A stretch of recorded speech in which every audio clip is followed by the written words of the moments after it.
Hello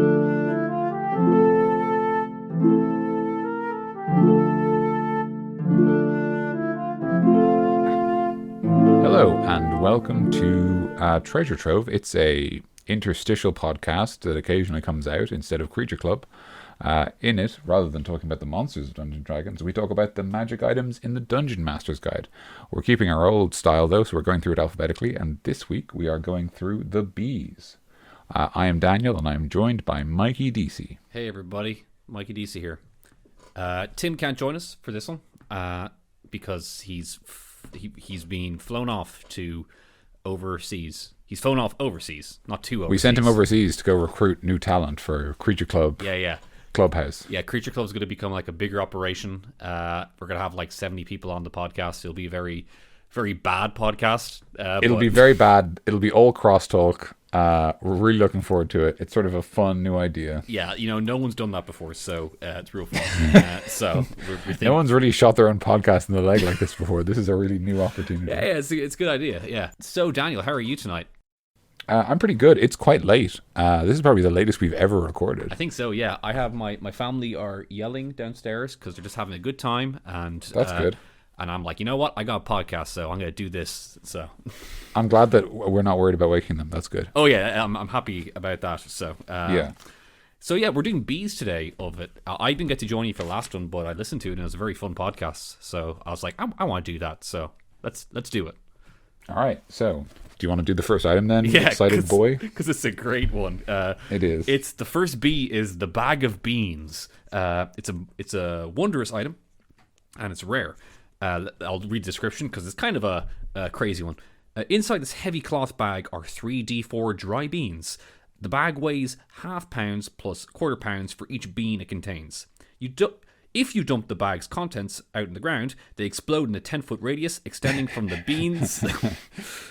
Each creature in the area, including you, must make a DC 15 dexterity saving throw, taking 5d4 fire damage on a failed save or half damage on a successful save. The fire ignites flammable objects in the area that aren't being worn or carried.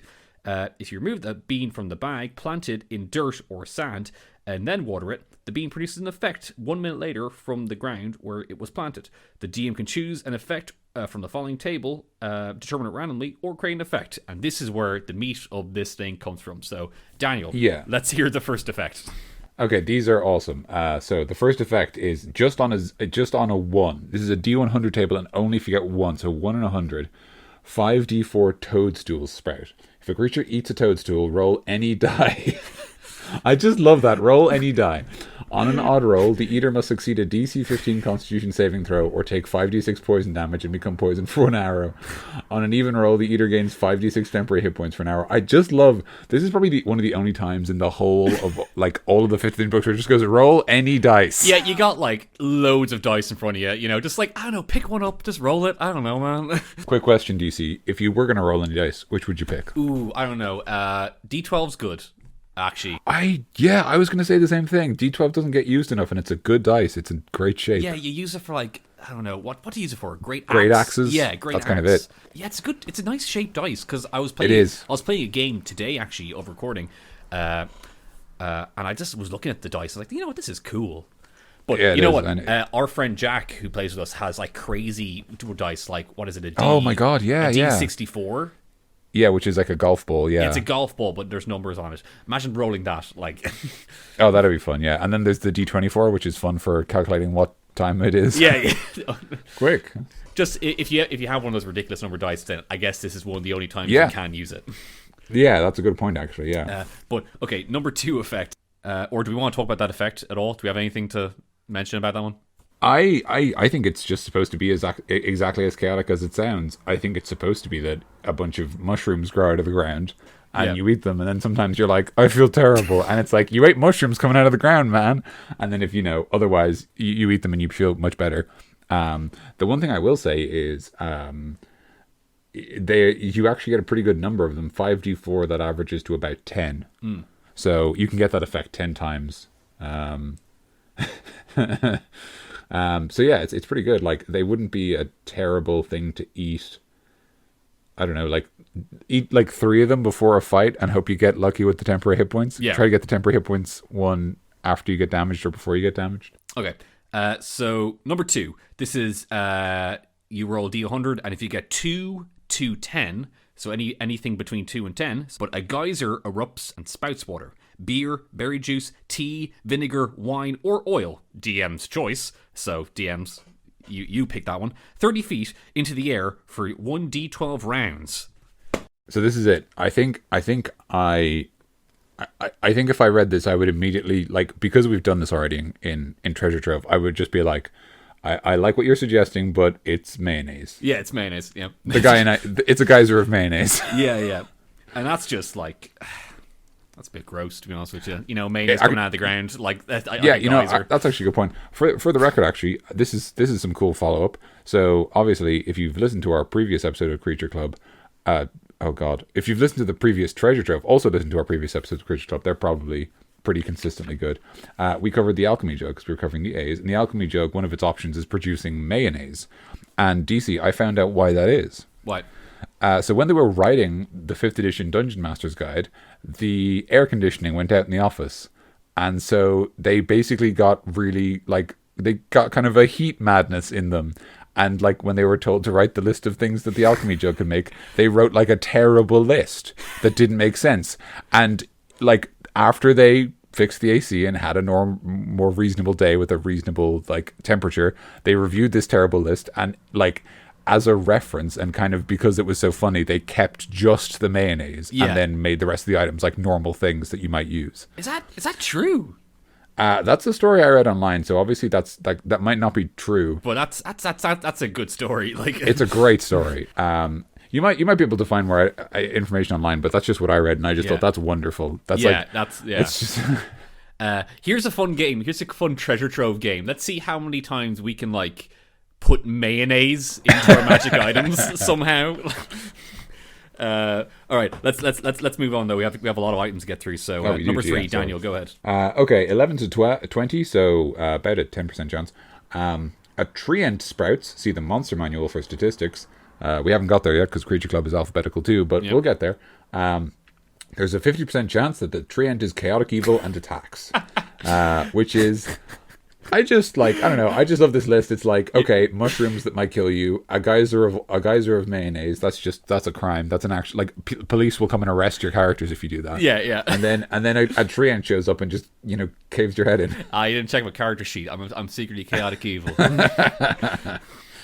Oh God, Daniel, this next one.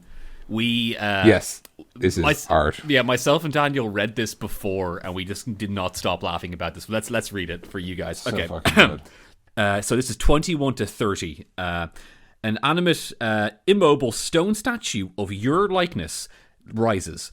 It makes verbal threats against you. If you leave it and others come near, it describes you as the most heinous of villains, and this directs newcomers to find and attack you.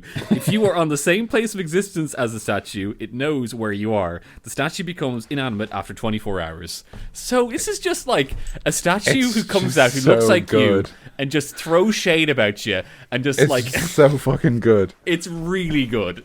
It's like, and it's just, I don't know. It's just silly. It's just so silly. Yeah. I much prefer the idea of like instead of a statue, just your head comes out instead. Yes, and starts doing that. Exactly. Yeah, just a massive stone version of your head. Yeah, exactly. I also like the idea that it talks, but constantly in like a bad impression of you. Like, oh, I'm you. Yeah, exactly. And it's like, stop saying that. Oh, stop saying that. Like, like just like the most immature thing imaginable. Yeah, just like, come on, man. You have to do like, yeah, of course, he's you, man. I think it's a really good impression. It's silly. It's stupid. It's really just petty DM-ness really coming through into an item. This whole list is just a bunch of like really petty things happening to someone. It is, yeah. It's ridiculous. It's great. So let's go. It's so good. I think like there's so many fun things you could do with this. Obviously, you've got the classic, just like it just shows up and like convinces another party to come after you, and you just got to deal with that and be like, no, none of those things are true. It's it's kind of like a Saitama situation. Where exactly. Everybody hates you now. That's Saitama from One Punch Man. Sorry for the reference. Mm-hmm. Sorry for not explaining the reference. And it's just really funny. I'm so tempted to say that like the statue will last longer if it's in a less populated area. Yeah. You know what I mean? So like, obviously, if you put it in a city, it's like, okay, it lasts 24 hours. Let's be reasonable. But if you like leave it out in the middle of nowhere, I like the idea that it just sticks around for years. Yeah. Just keeps insulting you. Like also, for like, it's abandoned for like 10 years, and then someone just shows up and goes like, "Who are you?" It's like, "Oh, I'm an idiot." Like, or I like the idea of like, if you keep it there, then it's just the rumor of you keeps spreading because it's like, what's up with that statue? It's like, oh well, it's this really stupid guy who lives out there somehow. Like he lives out there in the world that we have to. Yeah, it's just it's ridiculous, but I love it. It's a really good effect. Like, of course, if it really upsets the players, you can just let them smash it. I think that's very reasonable. Yeah. 31 to 40, pretty like low key effect. A campfire with blue flames springs forth and burns for 24 hours or until it is extinguished. This is very normal, I suppose. Not a lot of interesting stuff you can do with that. It's kind of useful, I guess. It's kind of practical, but it's not very exciting. Yeah. It's kind of strange because, you plant this and like, oh, great. Like, I need a campfire right now. I'm going to plant this magic beans and just, like, see what happens. Maybe a statue comes out that berates me or a campfire, which I need. Great. Yeah, it's just kind of a strange one, to put in there. But it's a bit practical. I'm just reading the Monster Manual to get this next one because I actually don't. Oh, cool. All right, you read you check the Monster Manual and I'll read it out. Yeah, read it out, please. 1d6 plus 6 Shriekers sprout. Just see the Monster Manual for statistics. Shriekers are. Yeah, I'm trying to find out what a Shrieker is exactly. Just what they look like because I have no idea what they are. Oh, a Shrieker is one that. Oh, I know this actually. I was playing a game with this. It's a fungi.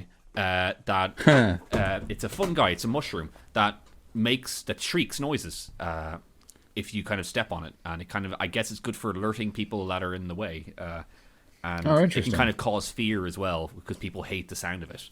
I was playing a game today where we ran into them and we found we spotted them and we're like, oh, they're Shriekers. Let's not go through them because we might alert people around that we're here. So.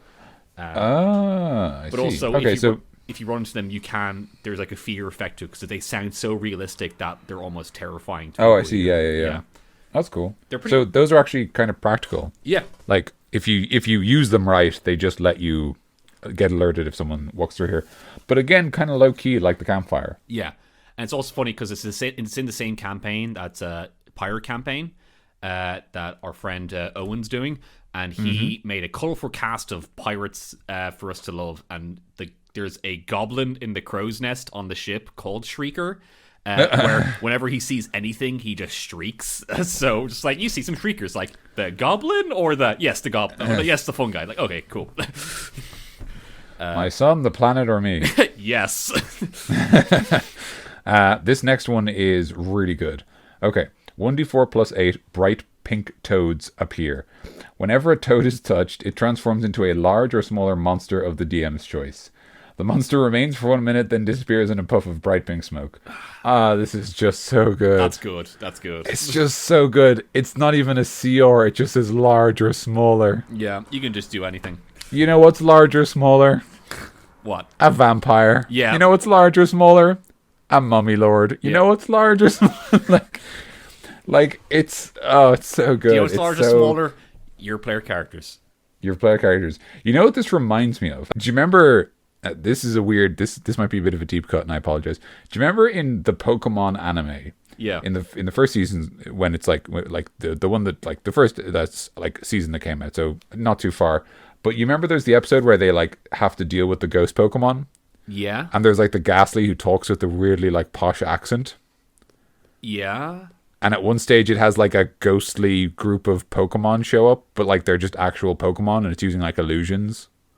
Yeah, it reminds me of that. I think I remember that. Yeah. Do you remember that? Like Ghastly's like Ash sends out his 3 like starters, and then Ghastly's like, "How would you deal with your fully evolved forms, Ghastly?" He sounded kind of like that, but not really. Yeah. He just like could conjure up illusory Pokemon and stuff. It just reminds me of that a lot, especially the idea that they disappear into like pink smoke. Yeah, that's a ridiculous one. Anyway, this is so good. This is like, I don't know. I think what I like the most about this is that it could be like slightly apocalyptic. Like each time you touch a toad, oh no, it's a dragon. Yeah. Big mistake. More dragons. Dragons? Great. It's a dragon, and it touched the other toads, and it's more dragons, and the town that you were planting these seeds in is now populated entirely with dragons for the next minute. Yeah. Yeah, you can do quite a bit with that one. But, like, it's just any monster, really, that's large or small. Oh, God, it's so fucking funny. Yeah. Okay, so next one. 61 to 70. This one's kind of funny in context, but kind of boring as well. Hungry Bullet, which is actually coming up soon on our creature club, so don't worry about that.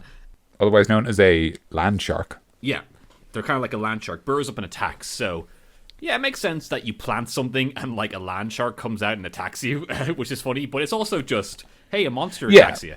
Like, that's it. Yeah, it's very kind of low key. I mean, especially in comparison to the other one where you could have, like, 1d4 plus 8 bright pink toads, and each of those toads could become a bullet. Yeah, exactly. Because bullet is larger, smaller. I was just gonna say, it's very funny that, like, if you have a couple of new players and, like, you found a bag of magic beans, plant it. Like, all right, and they plant it. Like, wait 1 hour, and they're like, what's in there? And they just kind of put their head down, put their ear up to the ground, and they're like, oh God! Yeah.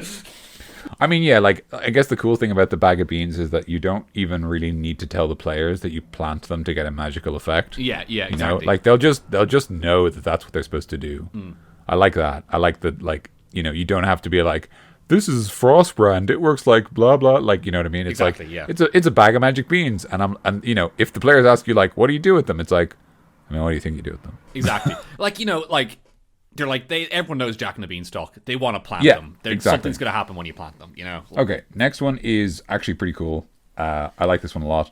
A fruit tree grows. It has D10 plus 20 fruit, D8 of which act as randomly determined magic potions, while one acts as an ingested poison of the DM's choice. It's like a fucking holy grail situation. It's like, you have 1d10 20 potions. Oh, that's good. But some of them are poison. Oh, God. Oh, that's bad. That's really bad. Yeah. The topping is also cursed. The tree vanishes after 1 hour. Pick fruit remains, retaining any magic for 30 days. So that's just like... That's a really cool standard effect to have, I think, for this bag of magic beans. If you don't know what to do with this bag of magic beans, then that should be one of the first ones, because, like, just having a tree that has potions is cool, and then maybe having some of them poison might be kind of fun, but just a potion tree is cool, I think. Yeah, it's actually, like, it's a really cool idea, just that there is a tree that makes potions. It actually reminds me of our recent creature club where we talked about blights and the Gulfias tree. Yeah.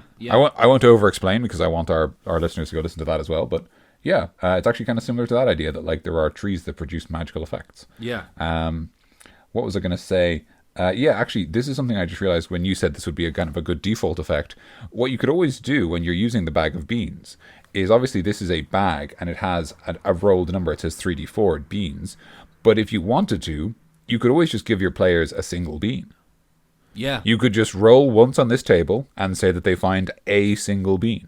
Yeah. And if someone in the party casts, say, detect magic, they can tell the bean is magical. And then I mean, I think there might be something fun about just giving them a single magic bean and letting them figure out that they can plant it to get something cool. Yeah. Or a bullet. Yeah, or just a land shark that comes out and eats you. But you know what? Bag of beans is just so fun to say. So you want to give that to your players. It's just a fun sentence to say. This next one is pretty high stakes. Yeah. I'll read it out. A nest of 1d4 plus 3 eggs springs up. Any creature that eats an egg must take a DC 20 Constitution saving throw. On a successful save, a creature permanently increases its lowest ability score by 1, randomly choosing among equally low scores. On a failed save, the creature takes 10d6 force damage from an internal magical explosion. I was just waiting for you to get that line. Yeah. I just love this. This is literally like red wire, blue wire. Yeah, it's like, so, hey Grog, how's that egg? Like, that's pretty good. Oh God.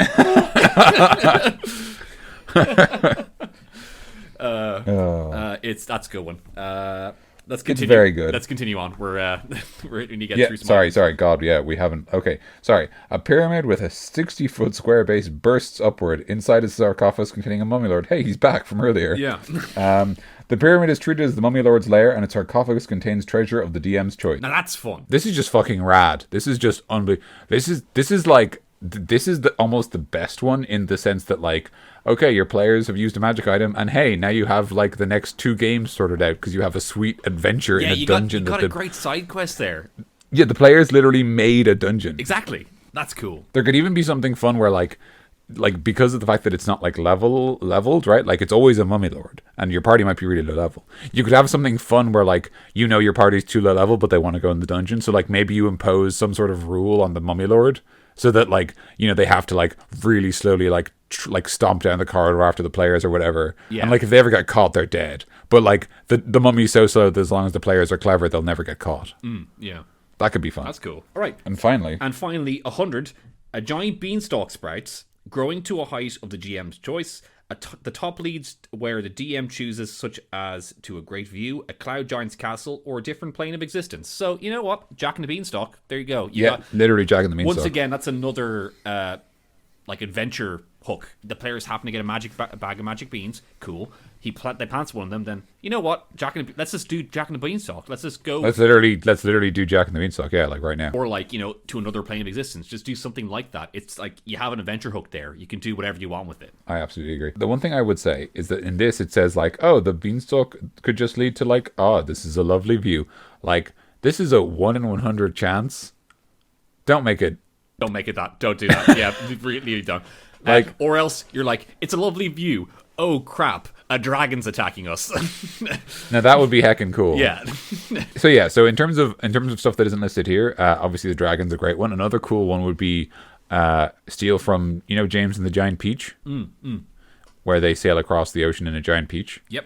But like at one stage the peach is getting eaten by like fish and seagulls and stuff. Yeah. Just steal that. Have them go up the beanstalk, and then the beanstalk's being like eaten by giant caterpillars. Yeah, and then like it's falling, and like yeah, God. Exactly. I actually would like to bring this up now. I gave my players ages ago, one of my sessions, a form of a bag of magic beans. Before I even read this, but it was a version of it where I had a bag of magic beans, and there's a bunch of beans of different colors in there, and it was almost kind of like a chromatic orb, where there's different beans that did different damages that if you threw it at people.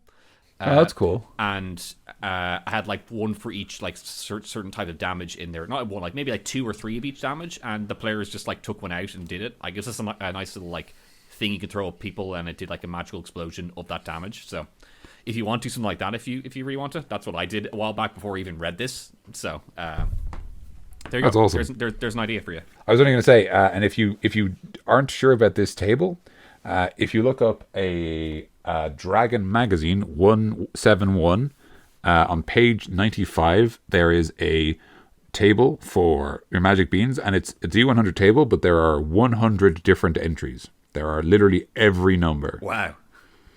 And I'm pretty sure if you look up magic bag of magic beans table, there's loads of them.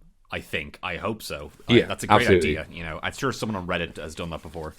I could be wrong. Yeah, absolutely. No, I don't disagree. The only reason I mentioned this one in particular is just because it's all.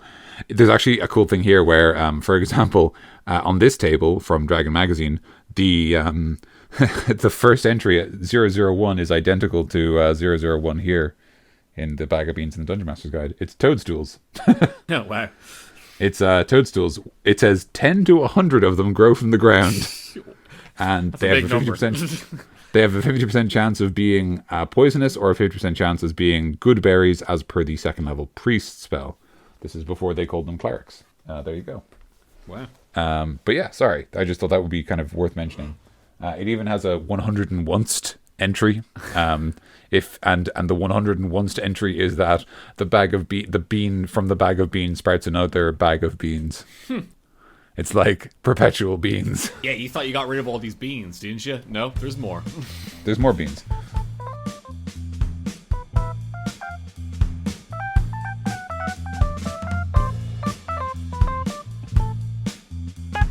Let's continue off, but yes.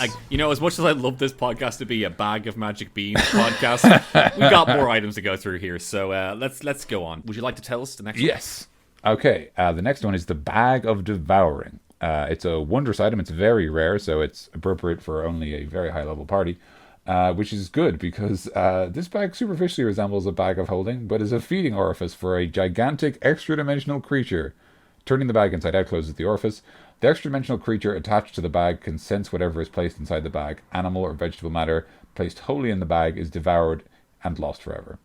When part of a living creature is placed in the bag, as happens when someone reaches inside it, there is a 50% chance that the creature is pulled inside the bag.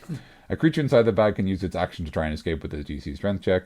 Another creature can use its action to reach into the bag to pull the creature out, doing so with another strength check that's harder, provided it isn't pulled into the bag first.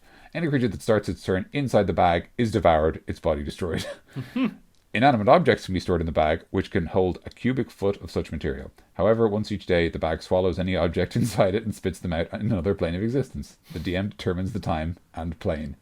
If the bag is pierced or torn, it is destroyed, and anything contained within it is transported to a random location on the astral plane.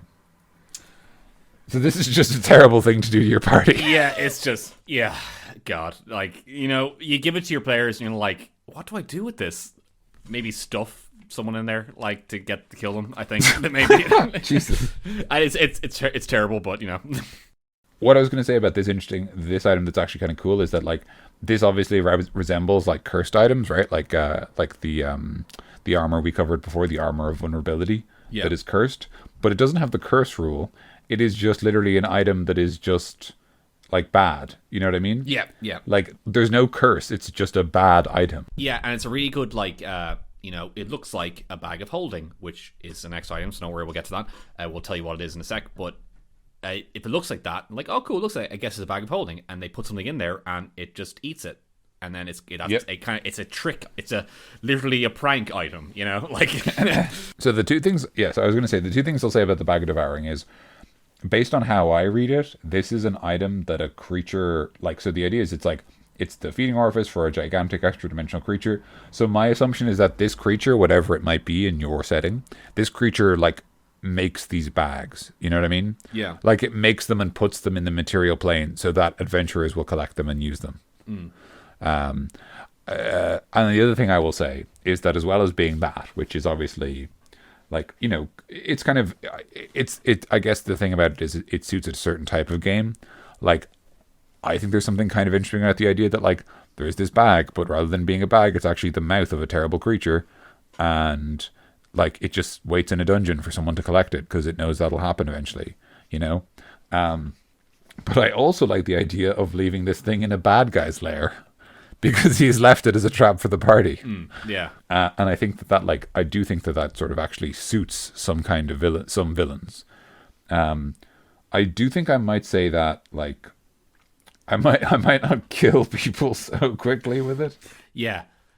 Although I think there's a little bit of fun to it where, you know, you open it up and it just kind of starts to suck down one of your players, and then the other guys have to try and get him, just hold him by the legs and just like, no, don't, no, to try and pull him out. In my head, I'm thinking that, like, I would much rather than just going, the creature is devoured and it's dead forever, I'd much rather do like a Jonah and the whale situation. Yeah, yeah. You know, where like it gets swallowed and now this creature, like, you live in this big Cthulhu thing's stomach. Yeah. And maybe the party are like, we're going to rescue them, and they launch this like awesome like transplanar like adventure into like the realm of hunger so that they can save their friend. Like, that's a fucking awesome hook. Yeah, that's cool. Yeah. Like that'd be so rad. Like, imagine that, like, you're traveling through like a sea of stars and you're hunting this massive, like, you know, whale made of like tentacles, and you're like trying to harpoon it with like magic like space harpoons, and you're like trying to get inside it so you can save your friend.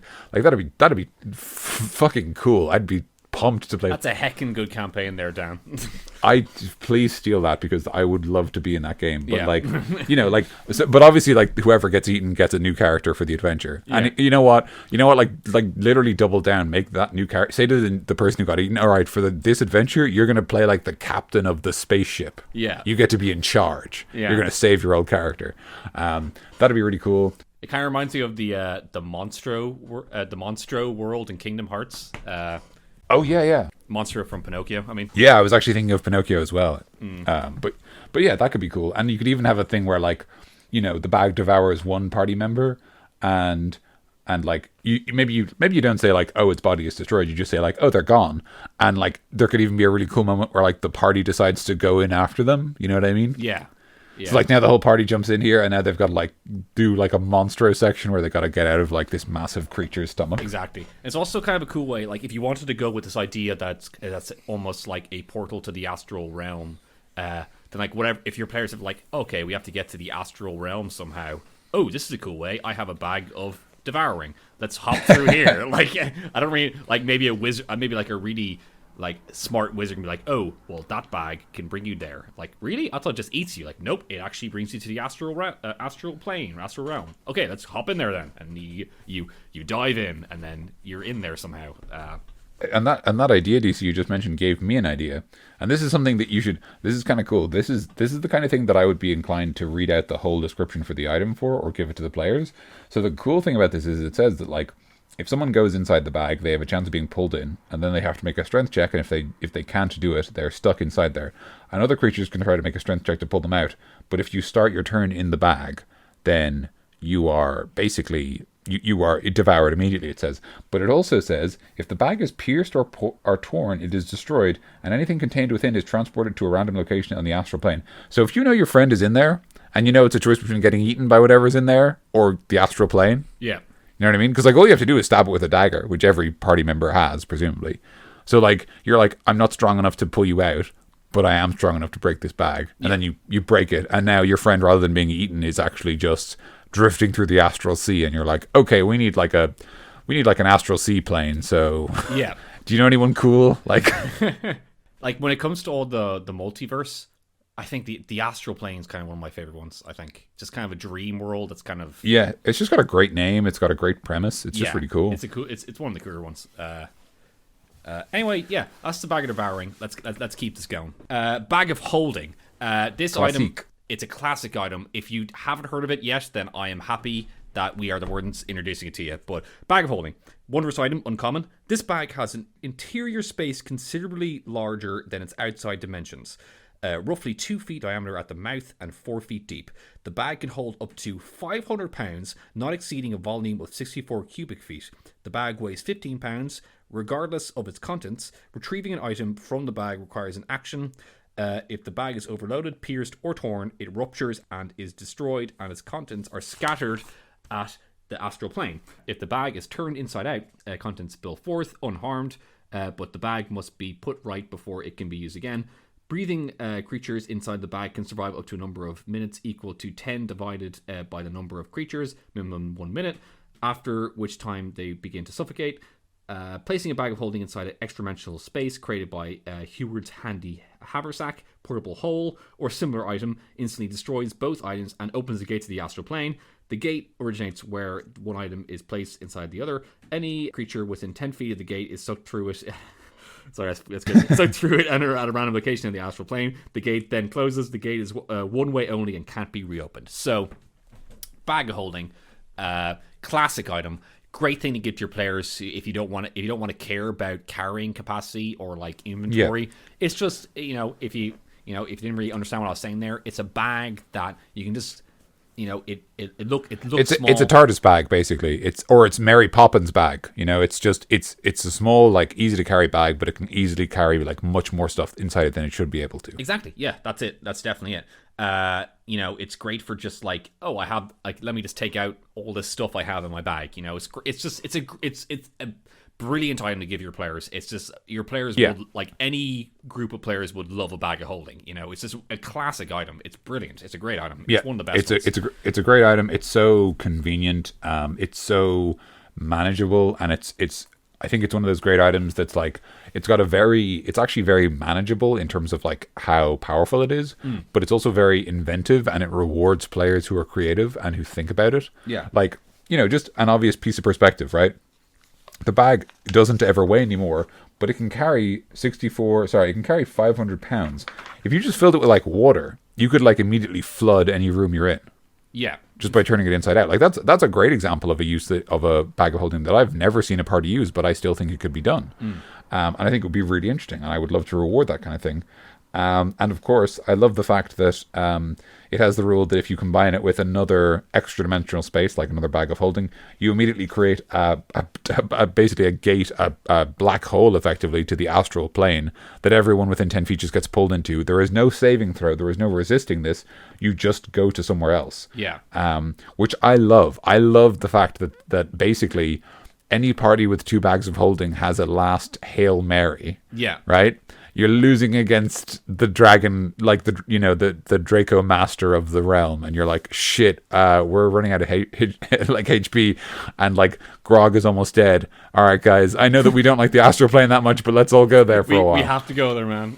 And the thing that I love, right, the thing that I think is so awesome is it says any creature is sucked to a random location on the astral plane, so they're not in the same place. You can be like, okay, each of you roll a D100. Yeah. You can be like, everybody at this table is going to end up somewhere different, and you have to find out how to get back together. That's your job. You made this mess, now you got to figure it out. But yeah, I was going to say, like, I absolutely love bags of holding. I don't know if you remember, DC, but the last campaign I ran for you guys, literally the first magic item I gave you was a bag of holding. Yeah. And like, because I just think they're really great to give a party. They just are something that the party has and can just use to stop worrying about inventory management. And exactly, yeah. It just makes the game a little lighter and like more manageable. And yeah, you can kind of go, can we carry all this? And someone goes, yeah, we got the bag of holding. And it's like, yeah, fair enough. Yeah, like, and I'm not like, and this is not me kind of ragging on people who actually care about this kind of stuff. But yeah, of course, yeah. But I don't give a shit about carrying capacity. I never give a shit about encumbrance. Like, of course, one human would not be able to carry like loads of weapons on him and loads of stuff. You kind of use a bit of common sense. But when you say, oh, I can only carry about this amount of pounds, like, I don't care about that. But a bag of holding just kind of, makes it easier if you're like, oh, I can carry a crap load of stuff. And it makes sense now in the world that I can do it because I have a bag of holding, because it just makes sense, and also I'm playing in a game I'm playing in. I don't know if this is a thing in the game or it's just a thing he made up, but the DM Steven, who's playing, he gave us a shared bag of holding, or he gave Tim, who was playing character, a shared bag of holding, where he was part of a faction, and he was able to, like, share stuff with his faction, like send messages or like take certain magic, or take like potions and stuff from the bag of holding and like give money in there, kind of have it like as like a shared space to send messages and send items there. So like if you put something into the bag of holding, someone who has another shared bag of holding can like take it. Yeah, it's almost like a network. Yeah, exactly, like a Dropbox kind of situation. Yeah. It really reminded me of, and this might be where a friend of the podcast, Stephen, got the idea of like a guild inventory in like an MMO, like in Guild Wars, or probably in World of Warcraft, although I didn't play that as much.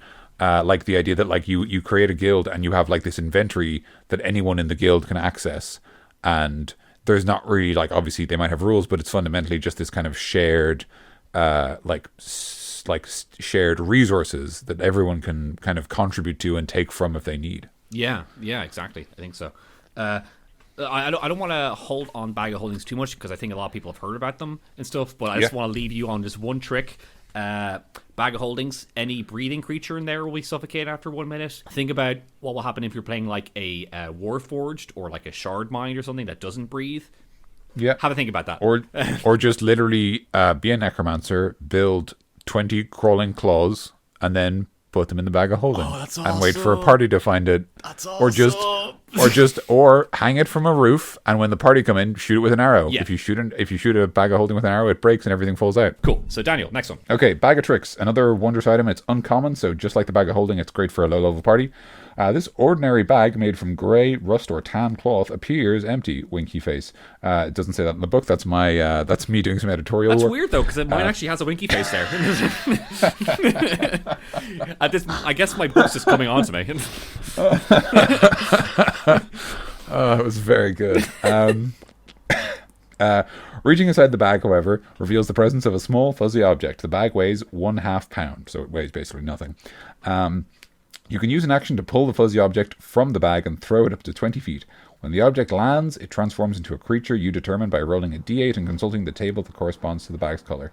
See the monster manual for the creature statistics. The creature vanishes at the next dawn or when it is reduced to 0 hit points. Creature is friendly to you and your companions and acts on your turn. You can use a bonus action to command it how the creature moves and what action it takes on its next turn, or give it general orders such as attack your enemies. In the absence of such orders, the creature acts in a fashion appropriate to its nature. Once 3 fuzzy objects have been pulled from the bag can't be used again until the next dawn. So there's 3 bag of tricks. There's the grey bag of tricks, there's the rust bag of tricks, and there's the tan bag of tricks. Kind of escalating in power, I guess. I think so. I think they do. I would be inclined to say that, but I don't know for sure. I guess my instinct says that they do because because the grey bag of tricks starts with a weasel and the tan bag of trick can make a giant weasel. Yeah. So yeah, the grey bag of tricks is a D8. That's 1 weasel, 2 giant rat, 3 badger, 4 boar, 5 panther, 6 giant badger, 7 direwolf, and 8 giant elk. So that's like 2 badgers. Yeah, you've got a 1 in 4 chance of getting a badger or a larger than average badger. Go badger! Those are good odds. Actually, yeah. Before we continue on, this is a great Pokemon trainer item. Oh fuck, that is so good. Yeah, it really is. Oh my god. No, seriously though, imagine a campaign where you give all the party members a bag of tricks, but they only get the creature in the bag of tricks after they fight it and beat it. Oh, that's good. Adding like a Pokemon mechanic to God, your D&D game that's is so good. cool. Yeah, I think. Yeah. Oh my god, that's so awesome. Okay, Rust bag of tricks. 1 rat, 2 owl, 3 mastiff, 4 goat, 5 giant goat, 6 giant boar, 7 lion, 8 brown bear. Do you want a goat or a giant goat? So this one's interesting because like its D1 creature is a rat. Like that is like you could not get a weaker animal from a magic bag. Yeah. But I will say it's actually interesting because unlike the previous one, it can make an owl. I think this is actually the owl in the Rust bag of tricks is the only creature here, unless I'm misreading. It's the only creature here that's able to fly.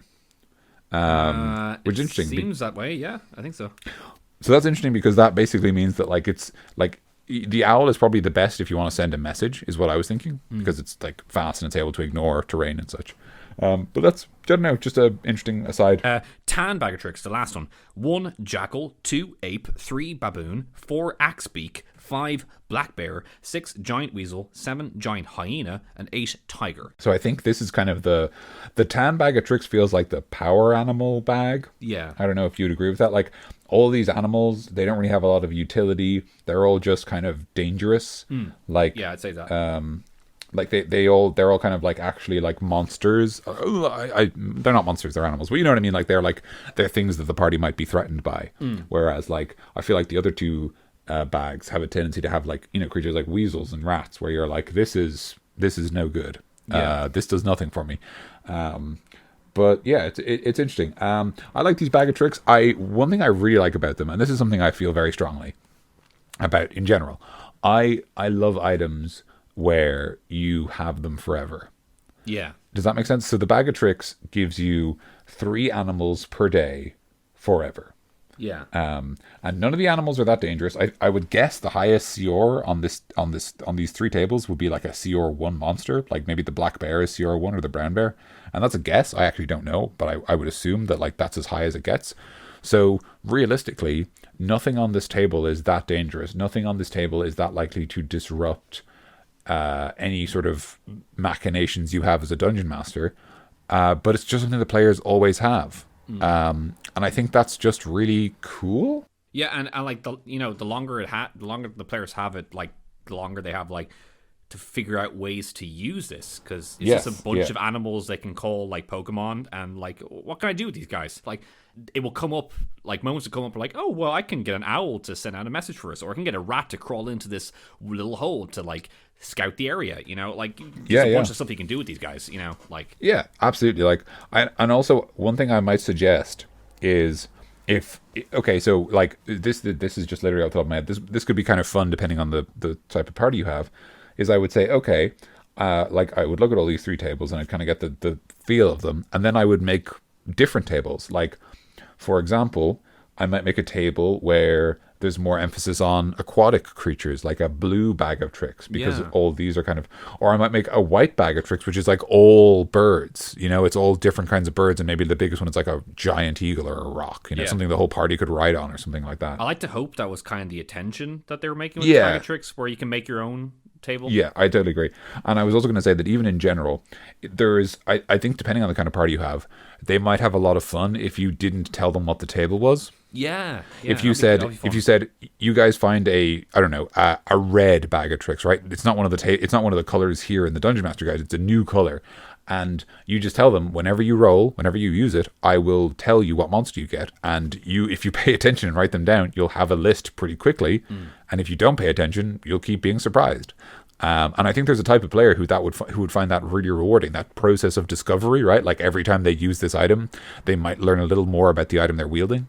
That could be fun. And also, this is just an aside, as far as I'm understanding this, you could literally treat this as Pokemon.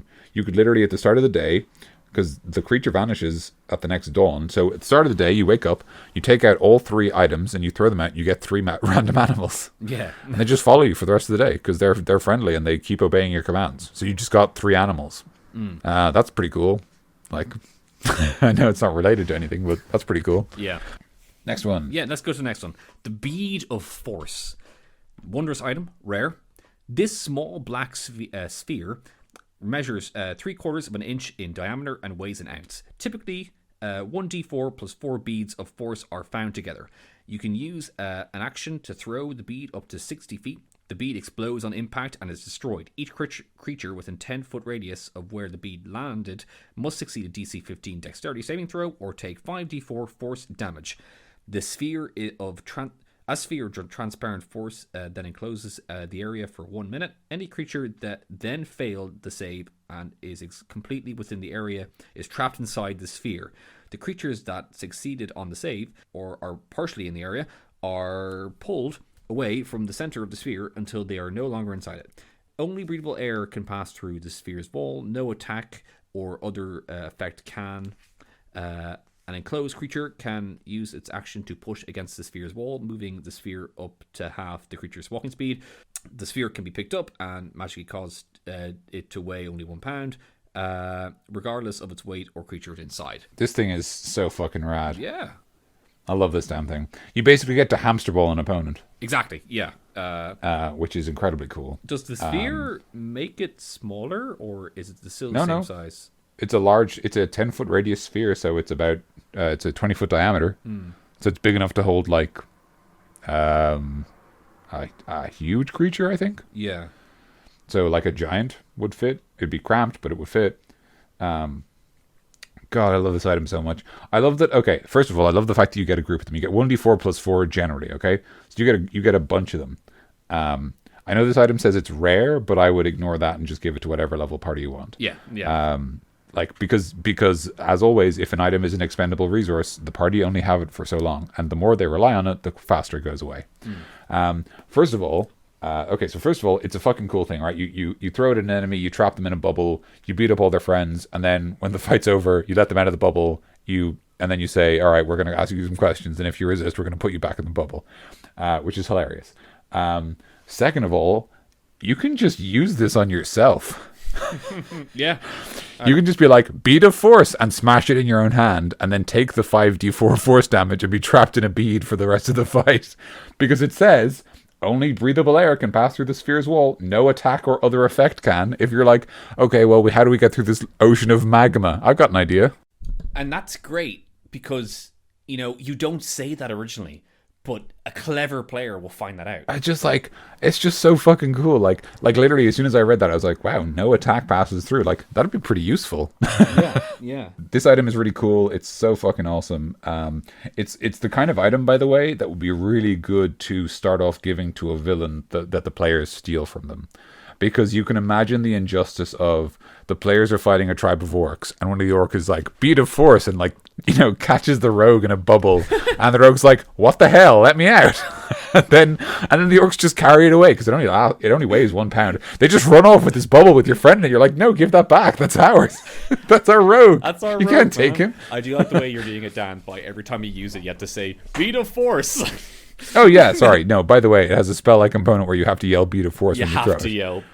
I think if you don't, you're missing out. I Yeah. honestly think. It's just not as Like, fun, For the record, you only have 1d4 plus 4 of these things. You may as well yell them out every time you use them.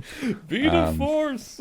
Fuck, that's so cool. I love this item so much. It's so awesome. It's a pretty cool item. Yeah, I like the idea of putting it on like a necklace, like a bead necklace, where you kind of rip it off and then like beat of force and then use it. But yeah, cool item. You can do a bunch with that. And also you pick it up and it's light, so you can kind of pick up the guy when you make him into a ball of, when you hamster ball him and then throw him off a cliff or something. Like that's a bit of fun. Like yeah, exactly. And the funny thing is that as far as I can tell, if you did throw someone else off a cliff, or if you threw yourself off a cliff, you wouldn't take any damage. Yeah. Because the only thing that passes through the sphere of force is air, nothing else, including momentum and inertia. Yeah. So that's a good way of getting your friends out of the situation, by just forcing yourself and then just like falling and then leaping off a cliff. Yeah, that'd be so cool. There's so much you can do with this item. I love it. I do really like, for example, if you gave the party like a room full of poisonous smog, that they could use these beads to travel through it. Yeah, that's cool. Yeah, I think these are awesome. I think you could use them for a lot. It really is. It's one of those items where like a clever player will find out the ways to use it properly. Just give them the description and then they'll figure it out from there. Yep. Just give them the full item description on a piece of paper and then say you have 6 of these, and then they decide how to use them. I mean, exactly. Yeah. It's pretty obvious that 5d4 isn't a lot of damage. Yeah. No. Maybe it takes them using it once to figure that out. Maybe they throw it at like an enemy and then it only does like 10 damage, and they're like, oh, actually that's not a lot of damage. I could have just hit it with my sword. And then the second time they're like, wait, let me read this item description again. Yeah. Right, like it takes them like 1 or 2 runs to they get 1d4 plus 4. It probably takes that d4 for them to figure out, oh right, these beads can do a lot of cool stuff. Exactly. Yeah. But yeah, you can do a lot of beat of force. But let's keep it going. Next item. Okay. Belt of Dwarven Kind. It's a wondrous item and it's rare. It requires attunement. This is an example of an item that I would probably just wait until party or high level. Although I feel that's always a guideline. While wearing this belt, you gain the following benefits. Your constitution score increases by 2 to a maximum of 20. You have an advantage on charisma persuasion checks made to interact with dwarves. In addition, while attuned to the belt, you have a 50% chance each day at dawn of growing a full beard if you're capable of growing one, or a visibly thicker beard if you already have one. If you aren't a dwarf, you gain the following additional benefits while wearing the belt. You have advantage on saving throws against poison, and you have resistance against poison damage. You have dark vision out to a range of 60 feet, and you can speak, read, and write dwarvish. Dave, that is a great beard. Yeah, thanks, man. It's the belt. Thanks. It's all in the belt, ladies. I woke up this morning. I didn't do a damn thing. It's all in the belt, man. That's so this item's really cool. I love the detail that you grow a beard. I think that's really fucking funny. That's fun little flavor to put in there. That's just like, for the record, sorry, this is one of those times where I'm going to say, don't give the player the full item description. Yeah. I'm going to say, give them the belt, tell them what it does, and then the next dawn you roll a 50, you roll a d100, and you go, when you wake up. Yeah, you give him I guess the little bullet points. That says constitution. Yeah. You tell them what it does. Yeah, and then don't tell him about the beard stuff. Just say he grows a beard because of it. Yeah, exactly. So the only thing I will say about the Belt of Dwarven Kind, and this is something that this is sort of a weird thing to point out, but the thing that I actually don't like about the Belt of Dwarven Kind is, so obviously if you get a bonus Constitution and a bonus against when persuading dwarves, right? Those are both great. But if you aren't a dwarf, you also get all of the dwarf racial abilities. You get their Dwarven Resilience, which is advantage on saving throws against poison and resistance to poison damage. You get their Dark Vision, and you get the ability to speak, read, and write Dwarvish, which is, kind of small, but it's useful. So the thing that bothers me is that you are better off, when you find a Belt of Dwarven Kind, the best thing to do is give it to anyone in the party who isn't a dwarf. Yeah. And that's small, but that sort of thing, I immediately read that and I think, why is the Belt of Dwarven Kind best to not give to the dwarf in the party? That's really weird. Why would it not give you more benefits for being a dwarf? Yeah. Yeah. You know what I mean? I Like, guess like because I feel like it might be cool as like a gift item of like a dwarven okay, you yeah, helped a that's dwarven fair. people and then you be given the other players magical lives and he's like, here, you helped my people, thank you, like, even though you're an elf or a human, you helped my people, please take this belt, and then he gives you are a dwarf in honor, and then like you Yeah, get that that's stuff. That might be a cool way of doing it. That's a very good point. But yeah, I do agree then, like, let's say if you find it in like a box in a dungeon, like yeah, let's not give it to the dwarf, yeah, I get that. Yeah, like I think the only thing I would say is I would literally go, I would read through that list and I would go, okay, if you are wearing the belt and you are a dwarf, you get this. I would literally just come up with something else. I would say your constitution score increases by 3 instead of 2, and it's up to a maximum of 21. Yeah. That's it. That's like literally all I would do. I would say it increases it's by 3 to a maximum of 22. So that there's an actual bonus. Or I would come up with something else. I would say that you can do something cool with axes, right? Like once a day you can do your, like lift up your axe and you can speak some dwarvish, like old, like hymn or something, and then it's empowered and then you muck somebody up. Yeah. I literally think I would just like give this belt anything to be like, if you're a dwarf though, you get something else. Like you get something that isn't normally something that you have as a dwarf, but you now get it. Like for example, this is an obvious one. So this increases your constitution, which is obviously like there are 2 kinds of dwarves in the player's handbook. There's the hill dwarf and the mountain dwarf. Hill dwarf gets +1 wisdom and +2 constitution. Mountain dwarf gets +2 strength and +2 constitution. So I would add another effect that basically says like, if you are a hill dwarf, you get +2 strength. If you're a mountain dwarf, you get +1 wisdom. Okay. So in other words, you get the bonus of the other kind of dwarf. Yeah. So now you're like a super dwarf, right? You're like both dwarves in one. Yeah. Okay. Yeah. Which is really small, right? Like it's only a +2 strength or a +1 wisdom, which are both good but not great. But it is something else. It's something that only a dwarf gets. Yeah. Yeah. Which is literally like, that's the only thing I'm going after. Like, I'm not trying to make this like item 100 times better. I'm just saying, why are there abilities that I get if I'm not a dwarf? And how come the dwarf doesn't get any cool, unique abilities for being a dwarf and wearing a belt of dwarven kind? Yeah, I think, it's better for, but the item as it is right there is better for someone who's not a dwarf. So think about that. Yeah. But I do think that the point you made, DC, by the way, the sort of like that it's given as a gift, it's like a symbol of dwarfenness, right? For people who aren't dwarves to be like, now you are a dwarf. That's cool, and I actually really like that idea, and I didn't think of that angle. So you maybe think about that. So let's continue on. The belt of giant strength, wondrous item, rarity varies, requires attunement. While wearing this belt, your strength score changes to a score granted by the belt. If your strength is already equal to or greater than the belt's score, the item has no effect on you. 6 varieties of this belt exist, corresponding with and having rarity according to 6 kinds of true giants. The belt of stone giant strength and the belt of frost giant strength look different, but they have the same effect. So there is 5 types of these belts. So there's the hill giant belt that gives you 21 strength, and that's rare. There's a stone and frost giant belt that gives you 23 strength, and that's very rare. Fire giant, 25 strength, very rare. Cloud giant, 27, legendary. And storm giant, 29, legendary. So these are belts that almost like limit break the possible amount of strength that's a great description. Yeah. These are really like end of a big quest, almost like end of you guys being normal people level items, right? Like these are like, you're not just a person anymore. You're like a hero. You're like Hercules. You're like legendary. You are like a figure who will be remembered for years. Like you have this belt that literally gives you superhuman strength. Exactly. Yeah.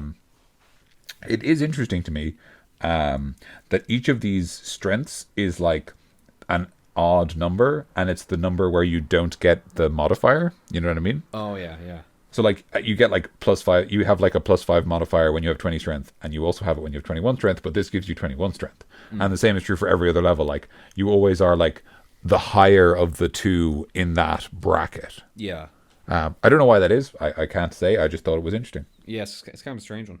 But yeah, it's a cool way of if you're like towards the end of your campaign, you want to have a really high level enemies that you want to put up against them, then throw one of these into like one of the final dungeons is a cool way to do it. Yeah, like just make your fighter ridiculously strong. It's a cool thing to have. Like making your fighter ridiculously strong towards the end of the game is just cool. It might be it's a cool thing to have towards at that point in the game. So totally agree. One thing I would add is like, so this is cool, but like, so like the thing about this, that like even though it's a very rare item, right? Like my instinct kind of says like, yeah, it's like it's strong, but ultimately it's kind of limited. All it does is make you strong.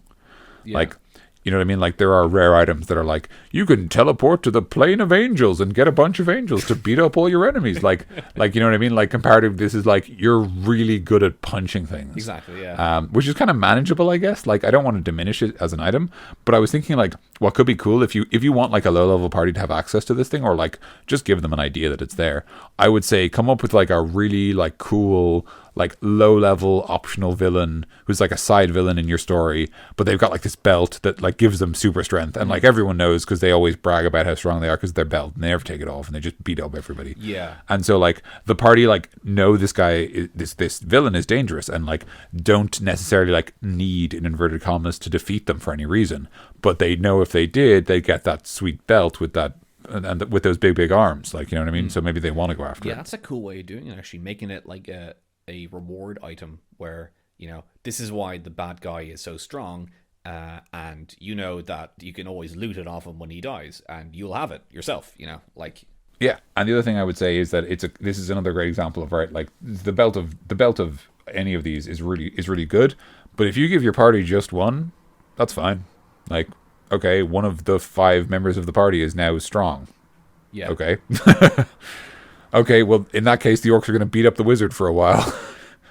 Do something strong, man. Like even giving like your player like the 23 strength one, just to be like just a little bit over the limit of 20 is cool. Yeah, I totally agree. Like literally being like a really low level party, just find this one friggin' sweet belt. But like now they have to be really careful about whoever's wearing it. Like, yeah, sure, our fighter is incredibly strong, but if anyone ever just beats up that fighter or just hits them with like a lightning bolt and the fighter goes down, now everyone's like, wait, the belt though. Yeah. I don't give a shit about Dave. I want his belt. That's cool. Yeah. So belt of giant strength, make your guys real strong. Let's go on to the next one. Berserker's Axe. Weapon. Any axe. Rare. Requires attunement. You gain a +1 bonus to attack and damage rolls made with this magic weapon. In addition, while you are attuned to this weapon, your hit point maximum increases by 1 for each level you have attained. That's pretty good. Oh, wait, DC. Curse. It's wow. Gotcha. It's welcome to cursed item time. Oh, dang it. Now I can only poop out of my front. This axe is cursed, and becoming attuned to it extends the curse to you. As long as you remain cursed, you are unwilling to part with this axe, keeping it within reach at all times. You also have disadvantage on attack rolls with weapons other than this one. Oh, sorry, with weapons other than this one. I thought it was going to be with that weapon. Unless no foe is within 60 feet of you that you can see or hear. Okay? It's like a toxic girlfriend. That is remarkably grim. Yeah. Whenever a hostile creature damages you while the axe is in your possession, you must succeed a DC 15 Wisdom saving throw or go berserk. Yeah, you're absolutely right, DC. While berserk, you must use your action each round to attack the creature nearest to you with the axe.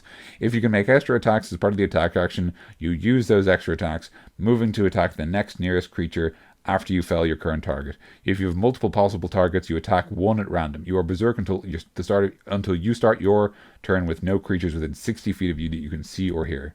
That's a party breaking item. Yeah, definitely. Yeah. You go wild and just start hacking up the party, and then they all just have to run away from you. Yeah, and it's kind of one of those items where if you want to introduce it and you want to put it into a dungeon, you have to make it look evil, feel evil. If your wizards are like arcana checking it, make it obvious that it's bad juju.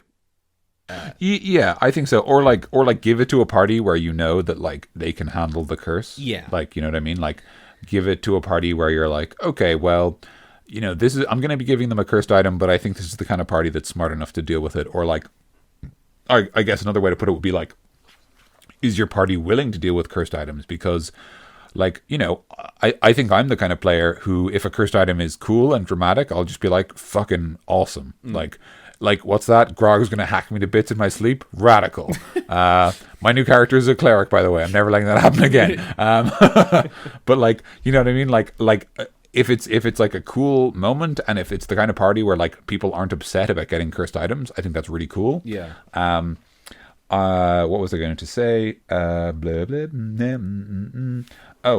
so the one thing I was going to mention is the Berserker Axe is a great example of a cursed item that you can give to a low level villain. Like a really obvious example is Barbarian Chieftain has this magic axe that makes him better at fighting. Makes them better at fighting, right? That's cool. And sometimes the barbarian chief kind of goes wild, but like they're the strongest one in the village, so nobody says anything about it. And then the party face them, and they act kind of weird during battle. They're weirdly possessive about their axe, and then at the end of the fight, the party are like, do we want this? Is this good? Like, you know what I mean? Yeah. One thing I also really like is that, and this is something that a lot of these cursed items do. Like, so you get cursed, right? But like once you get cursed, like taking the item away doesn't do anything. Yeah. You're just cursed. You're just like a cursed person, and you need to relieve the curse, and like that's a different thing. I like that a lot. I like that sort of thing, and it does that in different places in this book. But the idea that like, okay, you took the cursed sword, and like when you lose the sword, you don't lose the curse. You're just cursed, and you don't have a magic sword. Yeah. So it's all downside. That's a good way of doing it. Yeah, I also think that a cool thing you should always be able to do is you should be able to purify cursed items. I think you can do that. You just remove curse, but that might be a bit higher level. I think remove curse works on the person who is cursed rather than the item, but I could be wrong.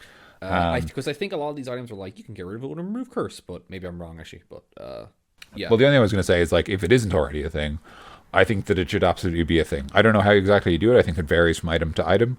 But I do think it's the kind of thing that you should definitely have in your world. Like, let the players go on a side quest to, like, you know, purify the item in some way, or like remove the curse. I think that, like, I'm trying to think of a cool way that the Berserker's axe could be uncursed. And I think maybe like it should be about like the opposite of being berserk, like almost like it should be restrained or something. Yeah. Like, you should bind it in, like, you know, mithril chains for a year and, like, channel holy magic into it or something. Maybe not a year. That's a long time for the party to wait. Dip it in holy water Dip it in holy water. Classic. It's all fine. every day until it's serene. I think maybe a cool thing to do with a cursed item would be that you can uncurse it by beating it in a battle of wills. Okay. So in the case of the Berserk Axe, it's obviously an item that wants to kill things.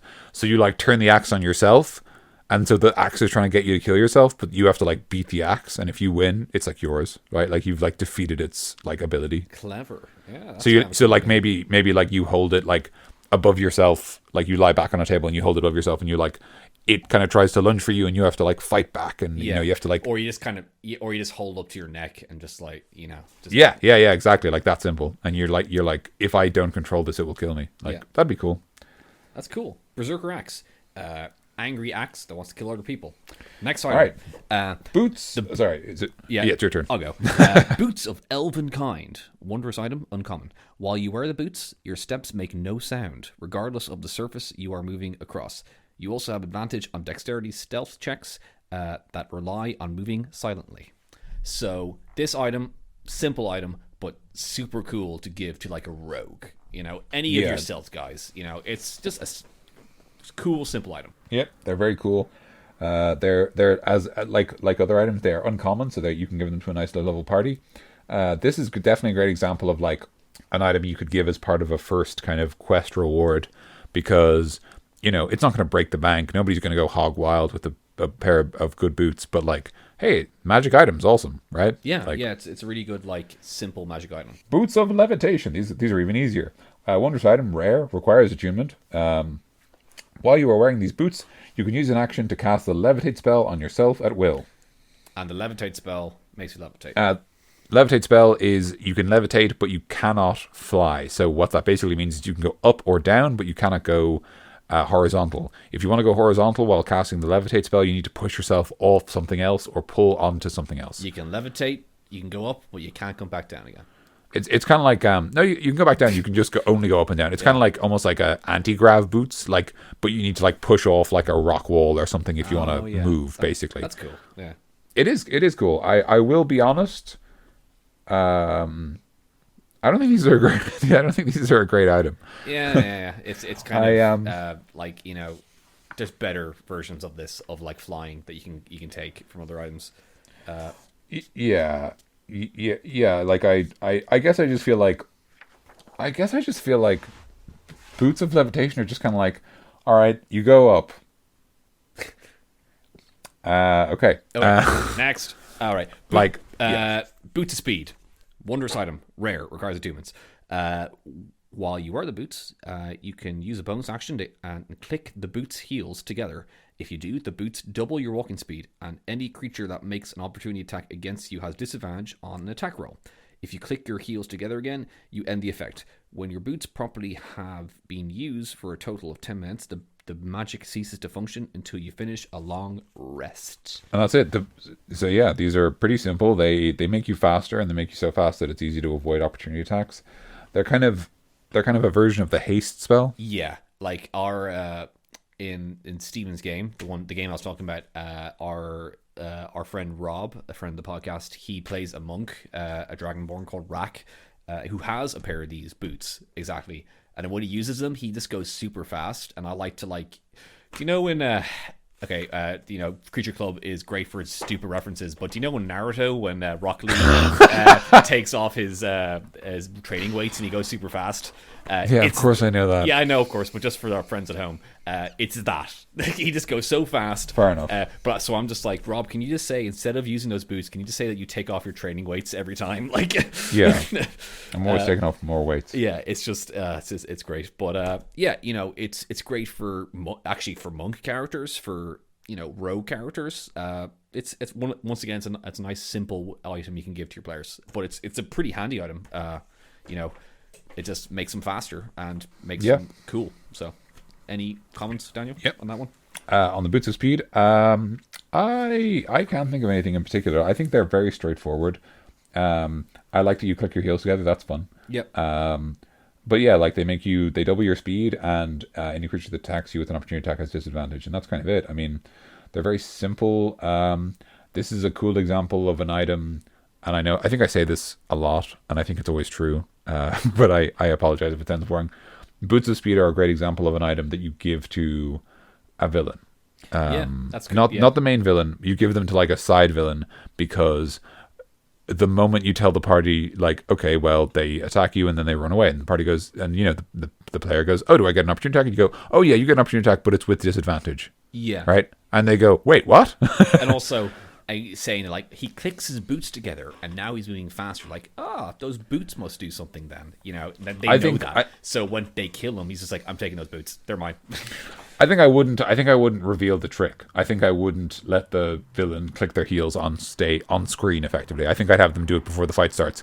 So the party are a little bit like, it's just an ability I have, what's going on? And then like they beat them and they're like, hey, these boots are magic, sweet. And then they get, the effect. Yeah. But I think that little bit of mystery would be fun. But yeah, this is a great example of something you give to a villain, and it doesn't make the villain too dangerous because it just gives them a bunch of passive abilities that are kind of useful, and it changes how they fight a little bit, and that's it. Like, it basically means the villain can kind of rush the backliners, which is nice. Yeah. But it doesn't give them, like, indestructibility or whatever. Anyway, next up. Boots of Striding and Springing. Wondrous item, uncommon, requires attunement. So these are, I was just going to say, because you're mentioning how, like, the boots of speed are kind of just a handy little item. I think these are the perfect example of just, like, a handy item for just the party. While you wear these boots, your walking speed becomes 30 feet, unless your walking speed is higher. Your speed isn't reduced if you are encumbered or wearing heavy armor. In addition, you can jump 3 times the normal distance, and though you can't jump farther than your remaining movement would allow. Okay, fair enough. So you can't run and then jump, but you can jump 3 times further than normal. Okay. So that's pretty cool. Basically, you ignore the encumbrance, which you're already doing at the bag of holding, but now we're doubly ignoring it. You can still move normally even if you're wearing heavy armor, so that's awesome, because that's great for, the paladin or the heavy armor fighter. And your movement is 30 feet, which is great for the dwarf or the halfling, who normally doesn't get to move as much. So yeah, it's just literally like it's all upside, and it's just really sort of low stakes.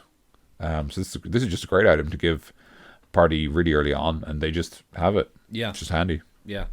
they can come in handy for like if you got to jump up or something, like or something like that. Yeah, this is the kind of thing that I would almost be inclined to like. This is the kind of item that I look at and I think I would be happy to give every party member a pair of these boots. You know what I mean? Yeah, yeah. I'd be happy for like them to get like a set, each to get a set, or even like, the whatever they do a quest and for like a wizard and the wizard just enchants all of their boots with this enchantment, like as a reward. Yeah, but they're cool. And then they can jump really far, and then you give them an awesome, like, rooftop chase where they need to use their jumping skills to chase a murderer across the cities of London. Now that's cool. That's a cool idea. But let's move on. Now the last boots that we have here, boots of the Winterlands, wondrous item, uncommon, requires attunement. These fur boots are snug and feel quite warm. While you wear them, you gain bonus benefits. So you have resistance to cold damage. You ignore difficult terrain created by ice or snow. You can tolerate temperatures as low as minus 50 degrees Fahrenheit without any additional protection. If you wear heavy clothes, you can tolerate temperatures as low as minus 100 degrees Fahrenheit. So that's just protection against the cold, really, and just in your boots. So that's pretty handy. That's good to give to, like, if you plan to do like a winter mission of some sort, or if you plan to do like some sort of winter expedition, maybe give them to your players. Yeah, like I totally get that. Yeah, if you really want to do some sort of like a game where it's set in a setting or like in a country or like a part of the world where it's super like the Arctic, or it's super cold and super like like frost storms or something, then giving them these boots are cool. It just what it says in the tin. That's really it. Like, yeah, it's interesting how many of these how many boots are uncommon items actually. Also, I just can mention for the record, if you were curious, like I was, minus 50 degrees Fahrenheit is minus 46 degrees approximately Celsius. Yeah. Which is flipping cold. I know our American listeners will know the Fahrenheit, but personally, yeah, of course, Fahrenheit. So yeah, that was just for perspective for people who use Celsius. Yeah, like the boots of Elvenkind are uncommon, and the boots of Striding and Springing are uncommon, and the boots of the Winterlands are uncommon. Yeah. So there's a lot of uncommon boots. So boots are good to give to your players. Just I was just thinking that. Yeah, give each of them a different pair of boots, and be like, all right, guys, you've all got a different speciality. Yeah. But yeah, boots of Winterland are really good. They'd be great, obviously, as you said, for like a party of like, snow trekkers. They feel like the kind of item that'd be cool for like if the party have done like, a couple of quests and now they know they need to go somewhere cold, that they can kind of do a quest specifically to earn these rewards. Yeah, yeah. That'd be fun. And just like, just giving them all pairs of these boots if they are going to do something like that, like you all have these boots, and now if you're going to the cold, then you need to come prepared. So everyone get these boots. But yeah, let's move on.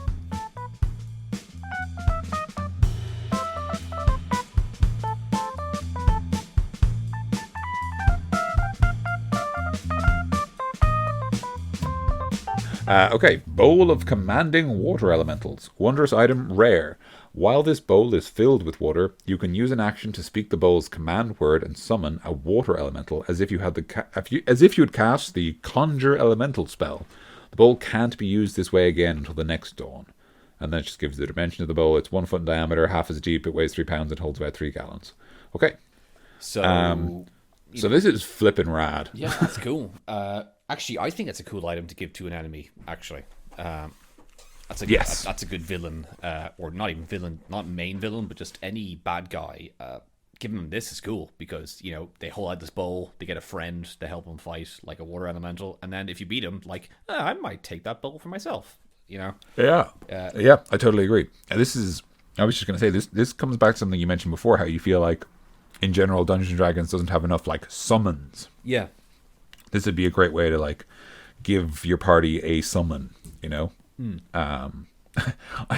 I do think it's really funny how this is obviously a pretty useful item, but it's this fucking huge bowl. Yeah.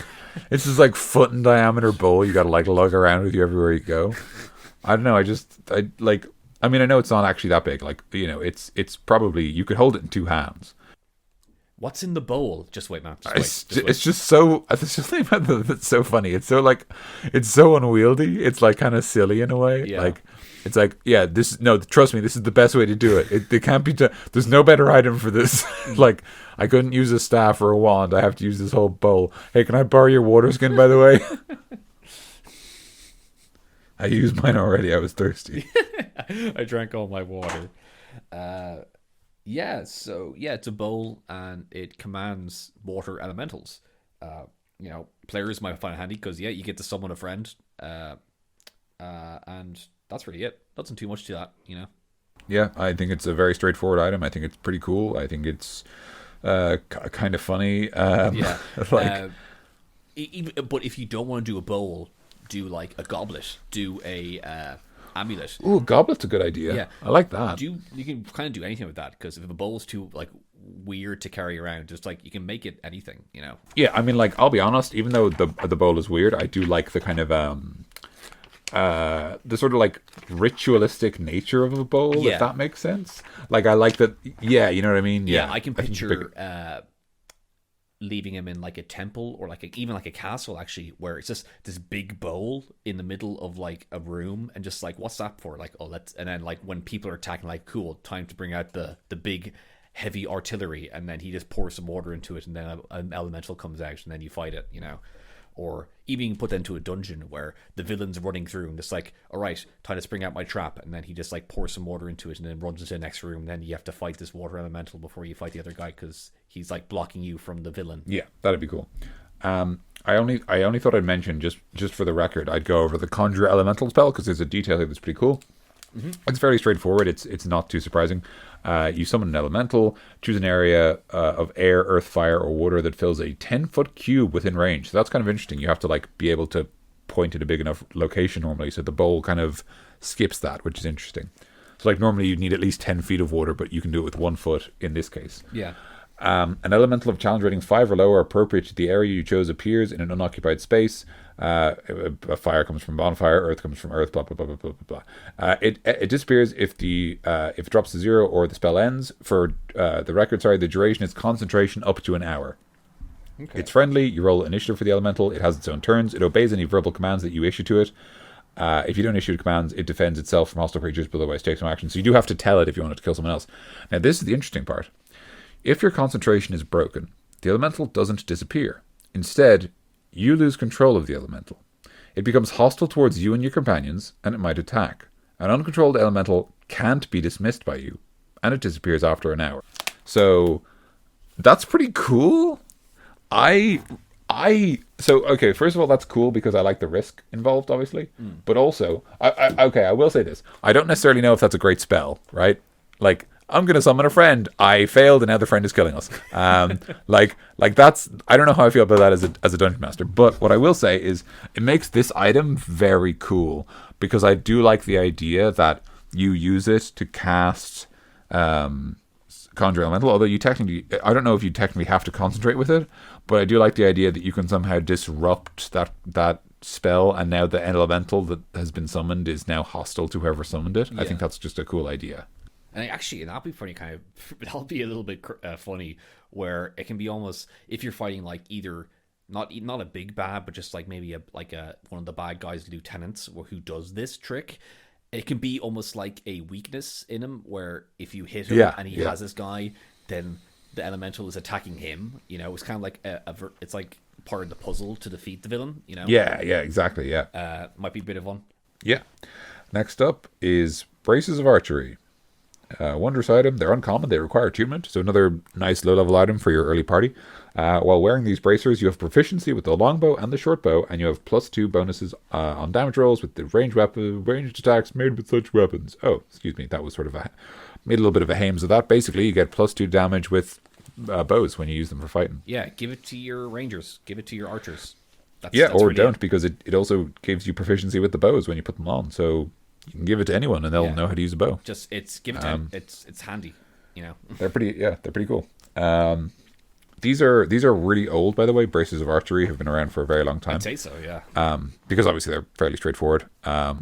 These are a cool example of something where, like, they're a cool example of something I like, which is like I could see the braces of archery being a great example of an item you inherit, Yeah, yeah, right? Like another hero or kind of like, Monster Hunter or something like gives a party member this item as a reward, or just as a like as like a memento, because it's something they used when they fought monsters or when they were a hero. yeah, Because it's like kind of simple and iconic and like it's immediately obvious what it does, and it's the kind of item that even though it's uncommon, probably because there aren't that many like bracers in the game, like obviously there's like gauntlets and stuff as well, but generally there's not that many arm slot items. yeah. They might well carry it for the whole adventure. That's kind of cool. You know what I'm thinking? Like in Lord of the Rings when the Fellowship get their they all Yeah, go on. Like they all get like magic items, basically magic loot, but they all get the cloak. They all get the same cloak. Let's say if you help out like this kind of group of rangers or like this kind of tribe, it's a great weapon to like give everyone in the party these bracers. Like these are the bracers of our clan. These are the bracers of our town. Or of our team of monster hunters or whatever you want to. These are bracers of us. We want you to have them because you helped us in this fight, and then you all have these braces of archery. Where like it's just as a memento. And That's cool. I think that's cool. Or just like if you're giving out player loot to anyone, it's this great thing to give to the archer. Yeah, I thought when you said Lord of the Rings, I thought you were going to mention the bit where Boromir dies. Spoilers, where Boromir dies. And they send him over the cliff in the boat. Yeah. But Aragorn takes his bracers. Yeah. I was thinking specifically of that because it involves like I guess they might be gauntlets instead of bracers. I don't really know the difference exactly. No, I think they're bracers actually. I think they are bracers. Yeah. I think that's the. But anyway, that's cool. They're both. Yeah. They're both great scenes involving magic items or bracers in Lord of the Rings. Yeah. Do a Boromir in your game, I guess, and then give him these bracers. Yeah, fucking just die so that someone else can take your items in a cool, iconic scene. Yeah, and it's like, which is kind of, it's not as, because they don't bring it up in it, which you can't really do in D&D, where, like you can't say, I'm wearing my friend's bracers, like, because Aragorn never said that. Because, D&D is not a cinematic thing, it's a talky thing. Be. It can be. Well, yeah, I think it can be. Anyway, let's move on anyway. Yes. The bracers of defense, wondrous item, rare, requires attunement. While wearing these bracers, you gain a +2 bonus to AC if you are wearing no armor and using no shield. So these are great for like your monk or I guess maybe your wizard who isn't wearing armor otherwise. Just gives you a bonus to AC. It's one of the few examples of an item in the game that just increases your AC by a number. Mm-hmm. Yep. It's actually in that way it is similar to a shield in the sense that it just gives you a bonus to AC, but obviously it doesn't stack with shields and it doesn't stack with armor, so you have to be kind of a bit careful about who you give it to. Yeah, give it to like the guys. Obviously, said the wizard or the monk or the barbarian. Anyone who doesn't wear armor, or like even wear them when you're doing some sort of like covert mission where you're in a in some sort of like manor during a big party and you can't wear armor. You're wearing like regalia. But you wear these bracers to bring up your armor, which is kind of a weird situation. But if you want to do it just to bring up your armor, then it's kind of a cool thing. If you happen to have them, like, I'm going to keep these bracers on anyway, Yeah, that's a nice idea. And that's even a nice idea for if you wanted to give an implication about how another character is armed or how they dress themselves. You could have like, a king and they're wearing like a kingly robe or whatever, but they are wearing these braces of armor, so they're still like protected. They're still thinking about their protection. They've got like magic items. They're obviously a powerful person. But yeah, these items are just these things. handy to have. Once again, one of those items that you throw early level, or like give as a gift, or even give to a tough like NPC, like enemy, like a monk that's on the other side that's fighting you, and like have it as a pickup loot. It's they're practical. They're small. They're not too disruptive, I suppose. They're just handy. They very much so. Okay, moving on. Brazier of commanding fire elementals. This is pretty similar to the bowl we covered before, but it's another impractical item. Wondrous item, rare. While a fire burns in this brass brazier, you can use an action to speak the brazier's command word and summon a fire elemental as if you had cast the conjure elemental spell.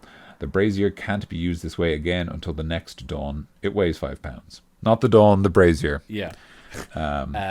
Which, it does the same thing as a water one. But thinking about where to put it in context is cool. Like having it almost like a fireplace.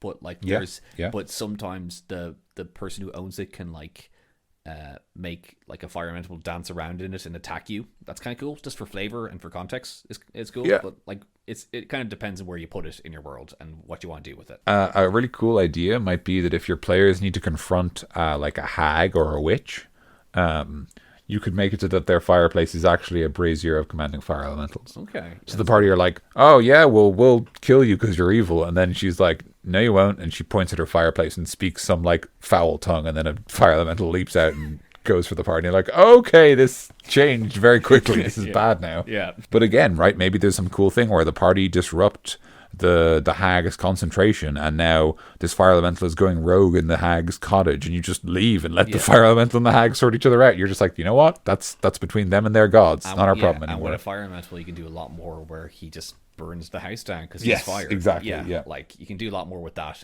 with a fire elemental going crazy, But yeah, so for that one, think back to our water elemental ones a couple of minutes ago. But let's move on. Brooch of Shielding, wondrous item, uncommon, requires attunement. While wearing this brooch, you have resistance to force damage, and you have immunity to damage from the magic missile spell. So that's, once again, just a pretty handy, practical thing to have. Yeah.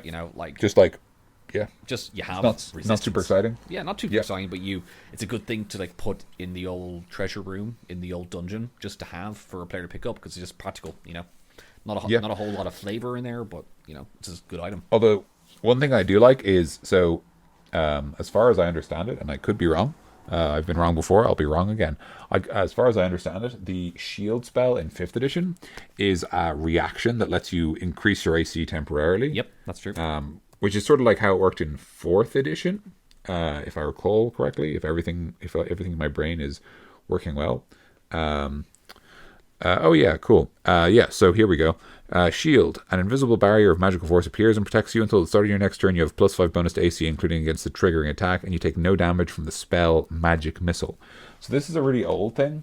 Even back, and this is in Pathfinder as well, the shield spell is a spell that increases your AC, but the shield spell specifically says that it prevents damage from Magic Missile. Okay. Yeah. So obviously Magic Missile, its kind of signature thing is that you don't need to roll to hit. It always hits, you just roll damage. So I think the idea behind it is that shield is kind of the one spell that stops Magic Missile. And so this Brooch of Shielding is like that spell in an item. Yeah, that's cool. And also there's something really funny about Magic Missile never misses. Magic Missile has no weaknesses, and then you shoot at someone and it just doesn't hurt them. Like, what? Nani? Jock 10 when I. Yeah. It's a fun thing. Putting that onto a villain and then making them like an enemy and then making them pick it up at the end. That's cool. Just kind of showing it off first. If you have a player in your party, if you have a player in one of your games and he uses Magic Missile a lot, then throwing this on one of your enemies might be fun. Last one in the bees. So I hope you enjoyed this episode, folks. Broom of Flying, wondrous item, uncommon. This wooden broom, which weighs 3 pounds, functions like a mundane broom, well, thank God, until you stand astride it and speak its command word. There is something really funny about that you just have to test. Oh my God. Okay, wait, let me finish the description. I've had an idea. It then hovers beneath you and can be ridden in the air. It has a fly speed of 50 feet. It can carry up to 400 pounds, but its flying speed becomes 30 feet while carrying over 200 pounds. The broom stops hovering when you land. You can send the broom to travel alone to a destination within 1 mile of you if you speak the command word, name of the location, you are familiar with the place. The broom comes back to you when you speak another command word, provided that the broom is still within 1 mile of you. Bro, how okay, so good wait, would Quidditch? No. How good would? Okay, sorry. How good would Quidditch be in D&D? Okay, first of all, fucking yes, absolutely. Second of all, you tell your players, you put your players in a room, and they know, for some reason they know, maybe you just tell them there's a broom flying in this room, but there are 20 other brooms, so they have to guess which broom it is. So if you just imagine 4 adventurers just putting brooms between their legs and just yelling up, and then nothing happening for like 5 minutes straight, that is fucking hysterical. That's just... I know, it's just silliness. It's just mean. literally like, it's just like, but the thing is, you know they're going to get the broom. Like, you're not going to stop them getting it. You're just going to say, like, you have to spend some time. That's great for like DM guessing which broom you can find. DM needs a smoke break. Like, check out all these brooms, I guess, and then like, does this one work? No, it doesn't. Does this one work? No, it doesn't. But yeah, this is pretty cool. It's got a lot of useful things. For example, it can carry up to 400 pounds, which means that it could probably carry 2 people if it needed to, which is handy. Yeah. It's got that weird ability where you can send it you can send it out a mile and then summon it back, which is like weird. I don't know why that ability is there, but it's very cool. I guess it kind of goes back to like, you know, Harry Potter, you can kind of call the broomstick kind of thing, you know? Yeah, that's what I was thinking as well. It kind of reminds me of that. And the other thing I was thinking is that it means that, like, if you know, like, so here's the thing, right? Like, if let's say you have a broom of flying, and you're all escaping a castle together, and you use the broom of flying, and you fly down. But the cleric or the wizard is up there. You can actually send the broom up, right, just to the parapet of the wall, and then the cleric jumps on, and then you call the broom back to you. Yeah. Which would be kind of cool. Or like another person, like an NPC, for example. You're like rescuing someone, and then you're like getting them out of here. Yeah. Or I guess if you want to leave it somewhere and then sneak in somewhere and then summon the broom to your side. Yeah. So there's a bunch of cool things you can do with it. Yeah, it's a cool little vehicle to have. Yeah, absolutely. And it is uncommon, so you can give it to a nice level party. Just let them figure out how to use it. Yeah, a flying broomstick is just cool, you know? Just flying around on a broomstick. Give your wizard that. It's cool. Yeah, absolutely. So that's the bees, my friend. That is bees, yeah. That is a journey we went on. Hope you guys enjoyed that one. That was a couple cool items, but yes, that is just bees. Yeah, I enjoyed that. That is just bees for that one. I am tired. It is late. But you know what? It is heckin' late. But you know what? That's the Creature Club life. That's what we do. That's the life we signed up for. Yeah, that's how Creature Club do. That's how Treasure Trove do. But anyway, if you like this episode, guys, please consider subscribing to us. We if you only listen to this one, we are Creature Club. We do normally talk about monsters in the Monster Manual, but today we're talking about magical items in the Dungeon Master's Guide. So please subscribe to us, and we'll have more episodes, and then you might enjoy us. So consider listening to us. If you know anyone who likes D&D and might like this kind of stuff, then please send along one of our episodes to them. They might like it. We have a website, www.creatureclubpodcast.com. You can leave a comment. You can listen to our episodes. There's a contact us page there as well if you want to like send us other stuff. We have a Gmail. We have creatureclubpodcast@gmail.com. You can send us on, you can just let us know you're listening and you like it. You could also send us on your homebrew stuff, your homebrew magic items, your homebrew monsters. Just like anything that you've made yourself that you think is cool, because we'd love to do an episode about homebrews. Exactly, yeah. If this is the first time you've listened, you should check out our other stuff. Creature Club podcast, the normal podcast we do, is very cool. We put a lot of work into it, and I think it's generally pretty awesome, to be honest. Yeah, I love it, and just all you guys who enjoy it are awesome. So we're all just awesome people. If I was to recommend an episode, I'd recommend probably Animated Objects. I think it's really good. Yeah. But I think it's a great intro. You get a real feel for what this podcast is about and the fun we have with it. If you've used any of these magic items, you should comment and let us know. That sort of stuff is really cool. It gives us new ways to think about items. It obviously gives other people who read the comments ways to think about the items and how they might use them. So that's always awesome. Yeah, I think that's everything. That is everything. But it has been Treasure Trove, guys. See you next time for whatever the hell we're going to do. I have been Mikey. I've been Dan. Stay cool? Is that the Treasure Trove ending? You weren't here last time. I don't think we said it, but what did you say last time? God, I don't remember. Whatever. I'm here now. Stay cool.